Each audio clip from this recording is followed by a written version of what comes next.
Howdy, my name is Kaylee and this is Get Lit with Kaylee. And welcome back to my channel.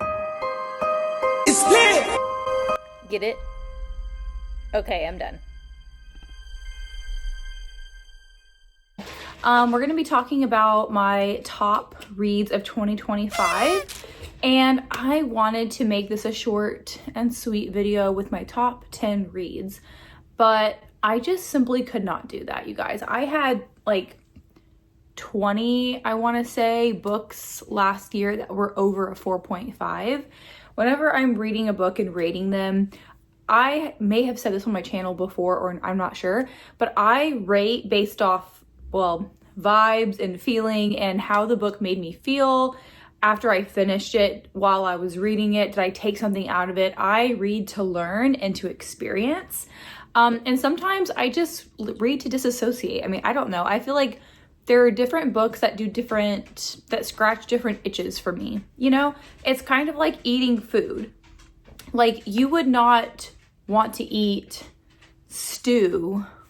I don't know. That's kind of like how books are in reading for me. There are some times where I crave something a little sillier or something that I don't take as seriously. And there's some times where I'm like, I just want like a good cry for no reason. As I'm telling you my things I liked about these books, you know, reading, again, is subjective. So you may not have had the same experience, and that's fine. I am telling you about what I liked about these books in my experience. And a lot of these books found me at the right time. I don't know. I'm going to be doing my top like 21 books. I read 118 books last year, guys. It was very hard to narrow this down, but I did separate them. So I have my top 10 favorites. And then I also have my honorable mentions, and I have 11 honorable mentions. Whatever, it's my channel. I'm out of here. First, we're going to talk about my 2021 honorable mentions. And again, stop it, Lily. That's what's hard when you have a great reading year, you guys. It's hard to narrow it down. So the first book I'm going to mention is by Stephen King. I believe this is the only Stephen King out of this whole pile. And that is 11/22/63. I really enjoyed this book. It clocks in, I think, at like 900 pages or so. And oh my goodness, you guys, this book takes you on a wild roller coaster. For the honorable mentions, I'm not going to go super deep into what the books are about, but I loved the characters that you meet. You're basically following a guy that's going back in time to essentially stop the assassination of JFK. So, you know, it's a lot of history. There's a love story in this book. You meet so many characters, and it was just amazing. I will definitely say to listen to the audiobook too for like an immersive read. But yeah, this one, what people say, like they could have read more of this book, it is absolutely true. I think it took me about 2 weeks to read it because I read like a little bit every single day. And I think that was the perfect way to do it, again, for me. Second book that I have is Play Nice by Rachel Harrison. I love Rachel Harrison. She is definitely an auto-buy author for me. She is a horror writer, but she writes about a lot of feminist commentary. And really, you know, I think we're probably about the same age. So every single book that she has written is like kind of has a lot of things to say about where she's at in life, right? And about, you know, women's like struggles. And I really appreciate that about her. She has humor in her books. She really develops like very creepy moments. And every single book has like a different horror sort of trope, you know, like this was more of like a possessed house versus like so the house itself was like a character essentially, which I really appreciated, and you don't see too often in books. And like where like a demonic presence takes over like a house versus like, you know, over a person. But yeah, so this book was her newest release. I actually got it signed. It was definitely like a 4.5 read for me. Okay. And then we have Broken Country by Claire Leslie Hall. This one was all over the place, all over Book Talk, and I absolutely was like, I'm having FOMO, I need to read it. So of course I got it from Book of the Month, not sponsored. And this one gave so much. It was part like mystery. You're wondering, because someone killed somebody in this book, but you don't know who killed who. Okay, so that is the mystery throughout the book. There's a messy love triangle. It is, a historical fiction, and it's not very long, but like, oh my goodness, there's so much that happens in this book, and I had such a great time reading it. She has, I believe, 2 other books, so I do want to pick those up this year because I really, really enjoyed her writing. And if you're not someone who likes to read about infidelity, maybe don't pick up her books, because I think all of her books have some kind of like messiness to them, but I actually like that in books. I don't know why. This one's definitely worth the hype. Okay, the next book on my honorable mentions list is Fahrenheit 451. This book was written, when was this written actually? Oh, in 1951. Yeah, so, this book, it's scary how this is very relevant today. All right, so essentially, like when I read this in high school, it's like, this is a dystopian society, they're burning books, like whatever, and then this is a firefighter, so a firefighter doesn't really put out books, or put out fires in this dystopian time. He is setting basically these books on fire. So the whole purpose is control, and the government does not want you to know what the past was, because they want to be able to control the narrative. And this book is so relevant today with what is going on in the world, and I think it's so important to be able to, it's not just banning books. What don't they want us to know? Someone that wants to read classics but does not know where to start, I would probably start with this book because it's very easy to get into and it's very digestible. Okay, the next book that I have on my honorable mentions is The Wedding People by Alison Espak. But this book takes place in Newport, Rhode Island, which is one of my favorite places ever. And this girl, she is planning to end her life. And so she books a hotel room at this gorgeous place that she probably would have never like stayed before. She just was like, if it's my last night on earth, like I want to go somewhere gorgeous and just like end it all. And then while she gets there, she meets the bride of a wedding, and they become friends. And she's like, you're not doing that at my wedding. Like, no way. Because it was like a mistake that she was even able to book a room on this room block, right? She meets a whole cast of characters, within the wedding. And it is just a great time. It's very summery, and it had so much to say about like mental health and, like friendship. And I just had such a great time reading this book. I thought it was like very darkly funny at times, and I want to read her other book, Notes on My Sudden Disappearance, I believe it's called. But yeah, this definitely is also very worth the hype, and I love the cover of it too. Okay, and then we have Can't Get Enough by Miss Kennedy Ryan, who is also an auto-buy author. I will read anything she writes. So this was also a 5-star book for me. It did not make my top 10, but all of Kennedy Ryan's books in this series, the Skyland series, have been a 5-star read for me.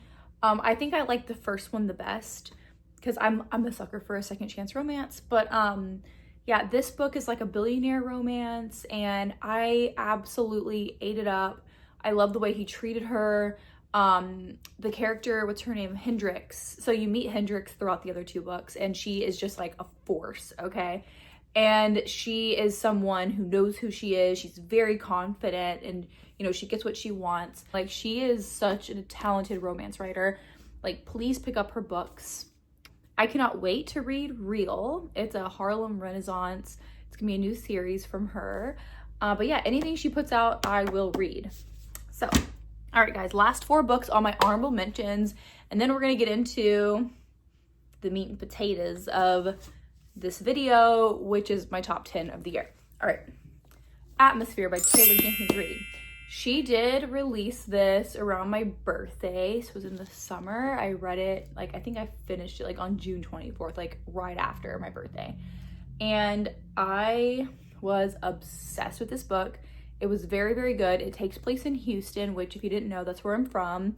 And it's a sapphic romance. They talk a lot about the Space Center there. So, you know, I grew up going on like field trips to the Space Center and living by it. So yeah, I mean, I just absolutely loved being in this time period and learning more about it. I thought it was really, really cool to read about. It did not give me the feeling that other Taylor Jenkins Reid's books did, although I really appreciated it. She's another auto-buy author for me. Anything she writes, I will 1000% read. And then I read Yellowface by R.S. Kwong. Okay, I can't remember a lot of this book. That's why it's not in the top 10. But I remember as I was reading it being like, this is so important. Like, everyone needs to read this book.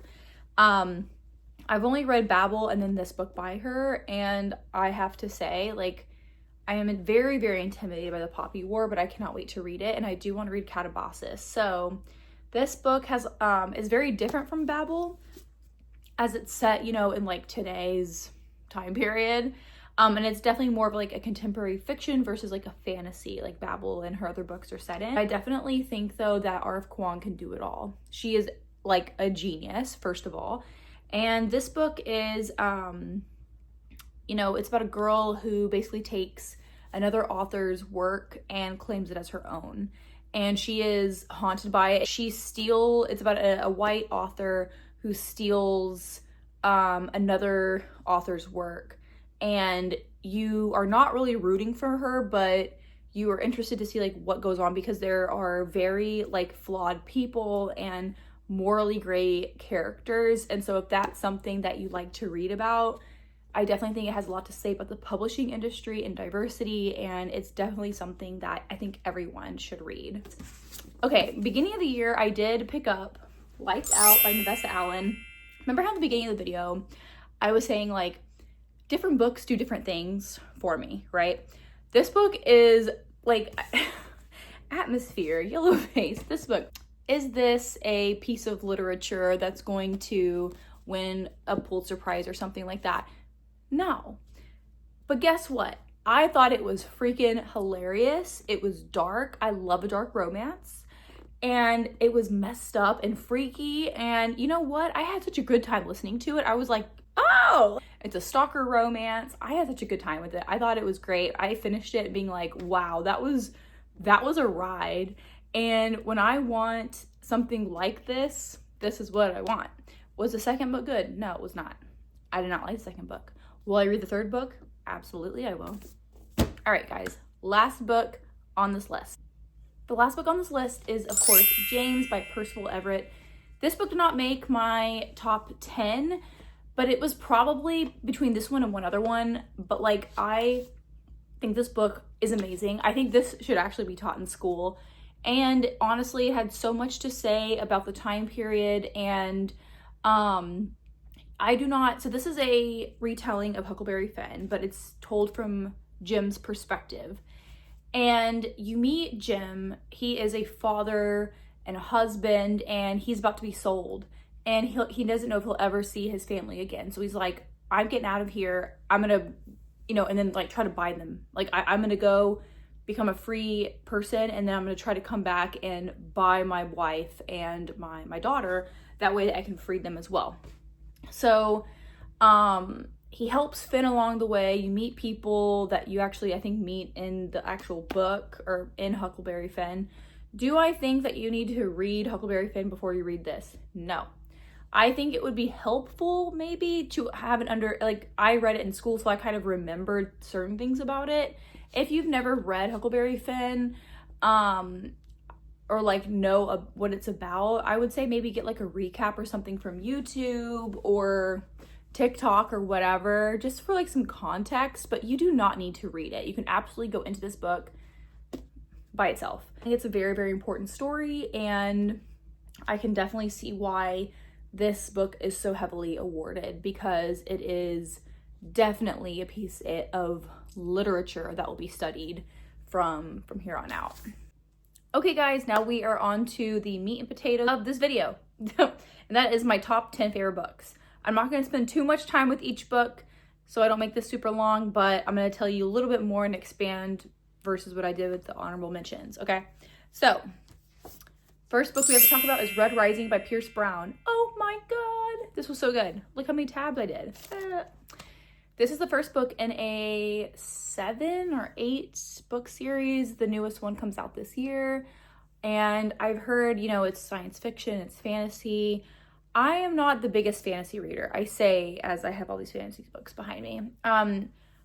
Do I like fantasy books? Yes. I am not just a fantasy reader though. I feel like sometimes the world building, if it's too intricate, if I have to spend time thinking about, oh, what is it? Who's that? All this stuff, like, it takes me out of the story. I found this book to be very accessible. If you're someone also who likes more of a character-driven plot, I think the first book is where some people are like, I don't know if I like this book so much, and then the future books they like more. I was on the other end of it. I loved the first book. The next 2 and 3 books for me were kind of like, they were good. Like, I appreciate the story, but this one was definitely my favorite because of the character driven. You're learning more about Darrow through his world, and you're learning more about the other characters as well. There is tons of action though. There is so much that happens in this book. It's crazy. It's very fast paced. So what is this book about? In a nutshell, we follow Darrow, who's a red. There is a caste system within this, you know, very future dystopian society where the golds are at the top, and then there's all these other colors, and all the other colors serve different purposes. And then like doctors are one color, like soldiers are another. You get what I'm going here. You get what I mean. And then we have reds at the very bottom. They are essentially slaves to all the other colors, but they don't realize that. They're being like told a lie. They are very uneducated based on the world around them. Physically, they are basically stunted because all the other colors have been bioengineered to be bigger, stronger, healthier, more beautiful, everything. And so he ends up joining a rebellion group. And at first he's, you know, drinking the Kool-Aid still because he doesn't know anything else. So as he's going through and learning and realizing that his whole existence is basically a lie, you're following him. I'm getting chills, goosebumps. It's so good. It's very John Wick coded because it is a story about revenge in a way, and taking back for it, not even for yourself, but for someone that you love.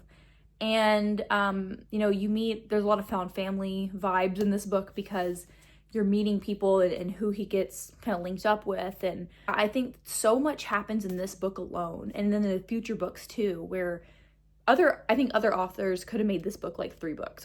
Seriously, man, what a time, baby. All right. The next book that I gave 5 stars and my top 10 favorite of the year is Interview with a Vampire by Anne Rice. This book is not a new book. Okay. This book came out in the 80s or something.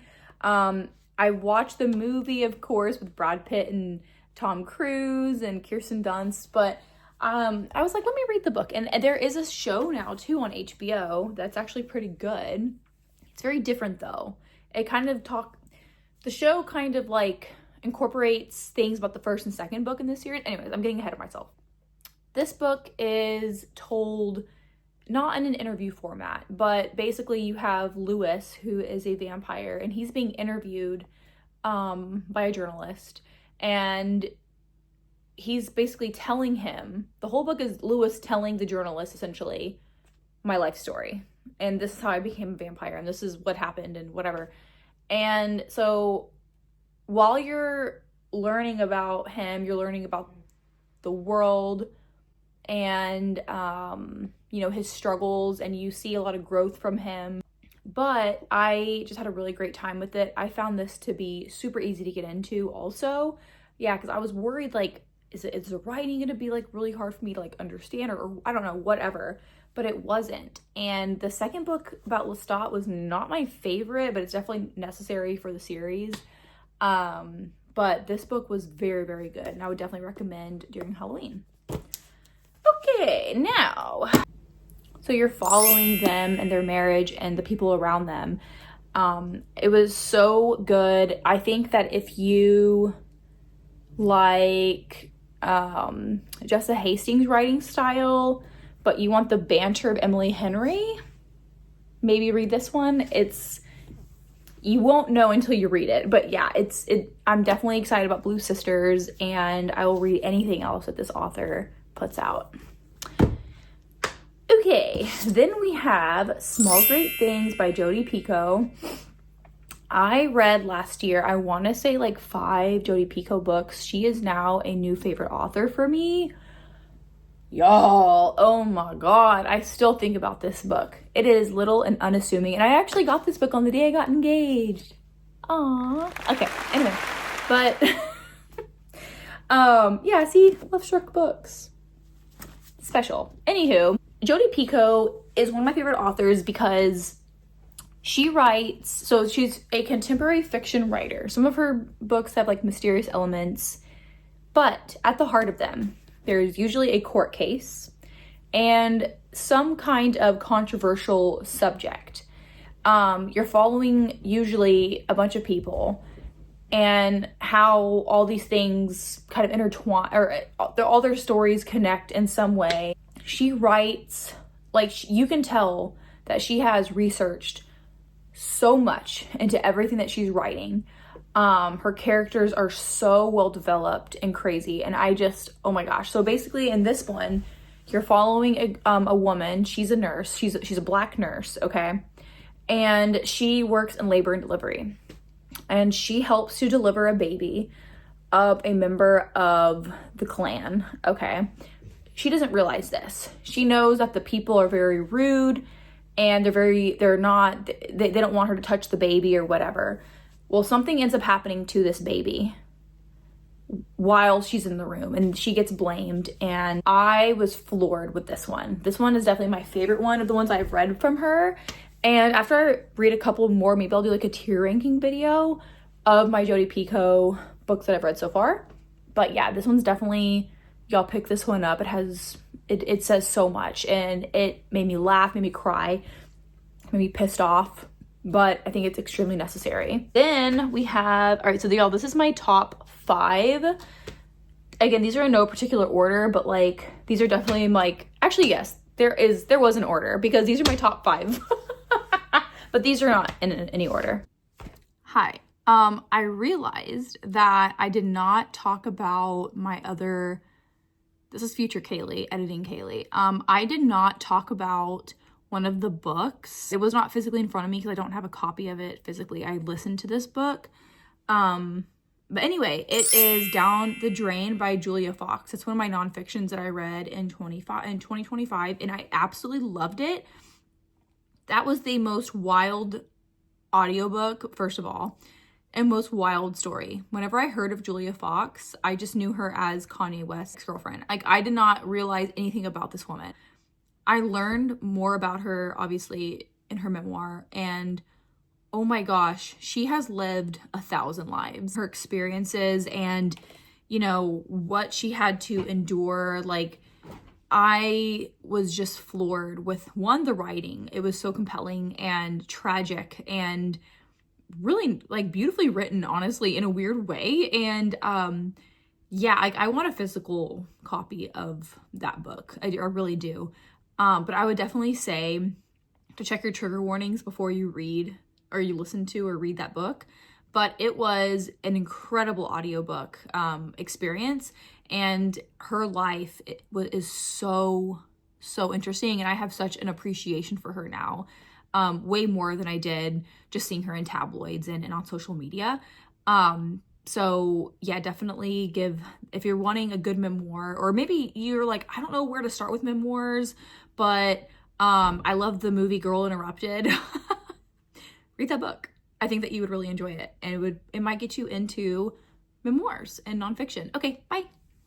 Okay, now, Witchcraft for Wayward Girls by Grady Hendrix. You guys, I love this book so much. I really like Grady Hendrix anyway, but this one, the way he wrote these girls and these women and their struggles, I'm like, a man wrote this? What? So basically we are following a group of girls, okay? And they are at a wayward girls home. It's basically where family would send these girls who got pregnant to, they would say that they're with an aunt or they're traveling or whatever in the 50s. And this is basically historical fiction horror, okay? Because this did happen. And these girls would go to this home, have the baby. The babies would be up for adoption, and then they would come home like nothing ever happened, right? And so you're following the girls, and then there's like a book, like a traveling library that comes around, and they find a book on witchcraft in the library, in this little book cart thing. And then they start practicing witchcraft, okay? And it goes from there. And it talks about the struggles that women faced and healthcare, and oh my God, it was just so good. And I tabbed it so much. I kind of want to like read one of the tabs for you guys because I was just so enamored. Okay, like this is a quote from the book. Knowledge is a kind of power, and the knowledge you find in this book will help you find power inside yourself. Power is not a material possession that can be given. Power is the ability to act, and that must always be taken, for no one will ever give that power to you. Those who have power wish to keep it, and those who want power must learn to take it. So good. I would highly recommend. This is one of those books that if I am watching a review and someone does not like this book, like if it's on their worst, I'm like, we have obviously very different taste, okay? So, yeah, loved it. All right. And then we have Sleuth Up by Brom. I have seen this on people's favorites list for years. And I was like, am I going to like this book? And then I read it. And then I was like, yes, I do. Okay. I love a historical fiction horror that has a lot to say about current things. Okay. That's my jam. That is my vibe. I love it. This one was no different. This is like kind of a weird comparison, but to me it rings true. I would say this is more in line with Krampus, his other book. If you like S.A. Cosby's humor that he has in his books with the fast-paced nature of like, or how he writes, you would like Brom, okay? I was obsessed with this. It's, if you like the show, or if you like the movie The Witch, it's the A24, I believe, movie. It's like the VVITCH, okay? You would really enjoy this. We're following a girl whose husband dies. Excuse me. Okay. We're following a girl whose husband dies, and she inherits this farm, and people do not want her to have this farm, okay? Because they need the farm. And there are these creatures in the woods that start to come and help her. And this has so many feminist, so much feminist commentary, and it was creepy and weird, and it has pictures in it, okay?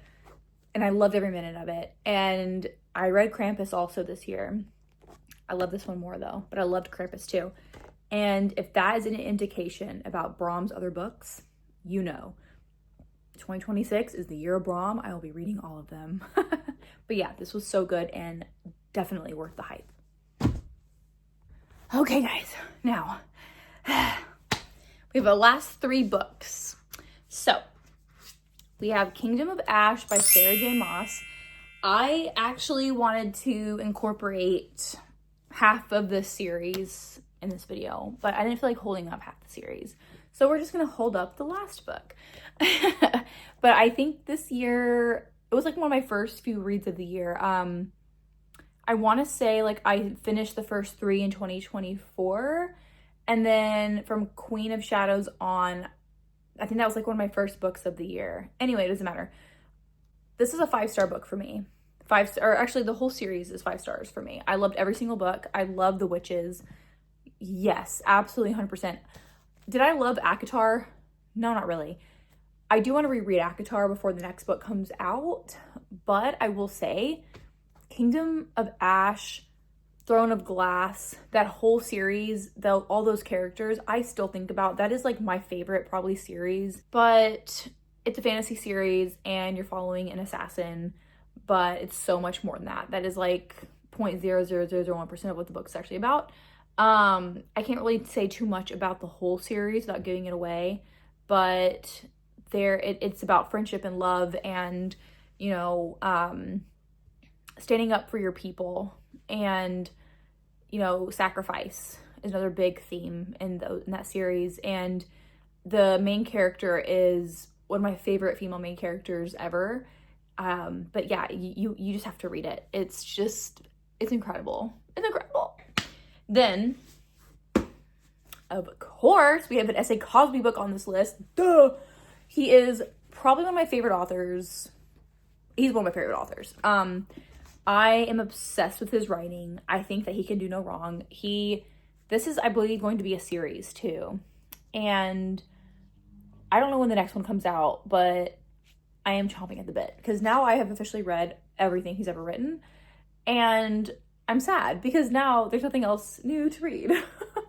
But this one follows a guy who is he's very well off to go back home because his father died, and his family owns a crematorium business, and he realizes that there is more to it than his dad just like dying in a car accident. Like something happened, and somehow maybe his brother is caught up in it, and it has, if you want to read a book that feels like you're watching an action movie, read this book, okay? Or read anything actually he's written because he's incredible. Favorite is Razorblade Tears, but I would not start with Razorblade Tears if you're new to S.A. Cosby. Why? Because in my opinion, that's my favorite book by him, and savor that one.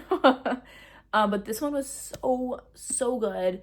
I cannot wait for the other books in this world to come out and to see what he does next, because he's a talent. He is so talented. Okay, and my last book, certainly not least, is Bury Our Bones, The Midnight Soil by Miss B.E. Schwab. You guys have to read this book. It is so good. I would say if you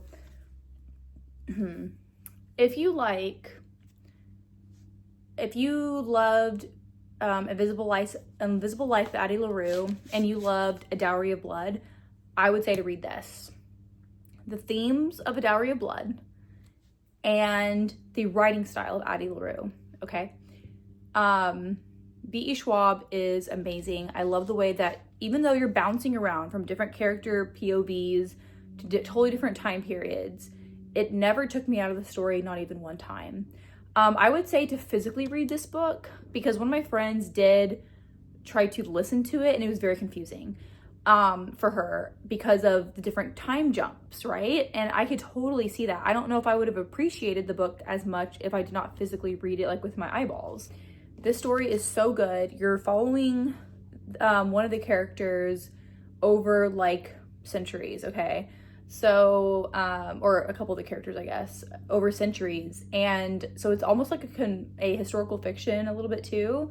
But it was so beautifully written. Her prose are amazing. And I actually want to read you guys what I wrote on Storygraph because this was definitely one of my favorite books of the year. And I think what I wrote encapsulated like what I felt right after I read it. And I had sat down and I was thinking a lot about like how I would compare it to Addie LaRue in a way.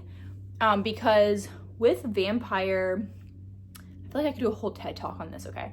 With vampire fiction, I think the reason why a lot of authors write about vampires is because it explores eternity and humanity. And are those two things interchangeable? You know, and I think that there were different themes explored in Addie LaRue to this one. Although I didn't care much about Alice's POV, this is one of my favorite books of the year. Schwab turns vampirism into a study of desire, greed, and what's left of us when empathy erodes. Her vampires aren't romantic. They're rotting, but elegant and terrifyingly human. The longer they live, the less they feel. As always, V.E. Schwab is fascinated by immortality, not its glamour, but its decay. She writes Or she asks what happens when time stretches too long, when love curdles into possession, and when eternity becomes a cage instead of a gift. If in The Invisible Life of Addie LaRue explored the ache of being forgotten, Bury Our Bones in the Midnight Soil is about the horror of being remembered forever. And then I put perfect for readers who love the Diary of Blood and Addie LaRue. So I felt pretty good about that synopsis. It was not sexy vampires time. Okay, if you're looking for sexy vampire time, not for you. But this explores the horrors of what it means to live forever. And yeah, it floored me. It absolutely floored me. I got done with it and I was like, that was one of those books where I finished it and I'm like, did I finish that or did it finish me? I think it finished me. I felt like after 2025, I thought to myself, this is why I love to read. Like, these books right here, this is why I love being a reader. It's because I get to have so many of these types of feelings, which is so amazing. But thank you guys for joining me for today's video. I'm going to try to be more consistent this year. I know, right? But my goal for the year is to be able to have videos put out on Mondays and Thursdays. So, and more reading vlogs, because I love doing those. I have some plans. So the next video I'm going to be uploading is going to be my 2026 goals and plans.